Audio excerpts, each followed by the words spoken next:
वळूयात पुढच्या बातमीकडे। लोकसभा निवडणुकीची जोरदार तयारी सुरू असतानाच एका अहवालाने भाजपची चिंता वाढवलेली आहे। पक्षाच्या जागा घटणार असल्याचा अहवाल तावडे समितीने दिल्याच्या बातमीने राजकीय वर्तुळात वेगवेगळ्या चर्चा सुरू झाल्यात। अखेर विनोद तावडेंनीच असा कोणताही अहवाल दिला नसल्याचं ट्विट केलंय। मात्र हाती आलेली आयती संधी साधत विरोधकांनी भाजपवर चांगलीच तोफ डागली। संजय राऊतांनी सर्वेवर किती विश्वास ठेवायचा असा चिमटा काढत सत्ताधाऱ्यांना टोलेही लगावले। तर प्रदेशाध्यक्ष चंद्रशेखर बावनकुळेंनी अशी कोणतीच समिती अस्तित्वात नसल्याची माहिती दिली आहे।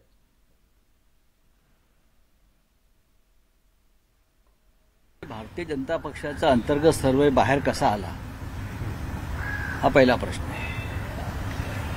तो सर्वे कोणी केला हा त्यांचा प्रश्न आहे आणि अशा सर्वेवर किती विश्वास ठेवायचा हा आपला प्रश्न आहे। पण कोणत्याही सर्वेशिवाय मी सांगू शकतो किंवा महाराष्ट्राची देशाची जनता सांगू शकेल सर्वेची गरजच नाही। पक्षामध्ये अशी कुठलीही तावडे समिती तयार झालीच नाही, असा कुठला रिपोर्टच तयार झाला नाही समिती नसल्यामुळं। त्यामुळे कपोल कल्पित कुणीतरी आपल्याच मनाने बातम्या तयार केल्या आणि जाणीवपूर्वक या चालवल्या। भारतीय जनता पक्ष हा मागे पडला आहे असं एक नरेटिव्ह सेट करण्याकरता ही बातमी होती। राज्य मंत्रिमंडळामध्ये शेतकऱ्यांच्या हिताच्या दृष्टीने महत्त्वाचे निर्णय बैठकीत घेण्यात आले।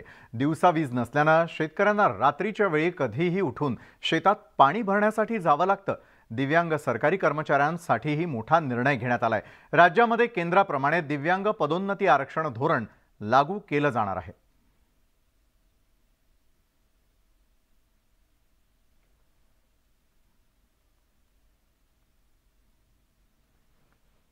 खारघरमध्ये उष्माघातामुळे 14 जणांचा हकनाक मृत्यू झाला होता आणि या घटनेनंतर आता सरकारला उपरती झालेली असून दुपारी 12 ते 5 या दरम्यान मोकळ्या जागेवर सार्वजनिक कार्यक्रमांना मनाई करण्यात आली आहे। वाढत्या तापमानामुळे सरकारने हा निर्णय घेतल्याचं कळत आहे।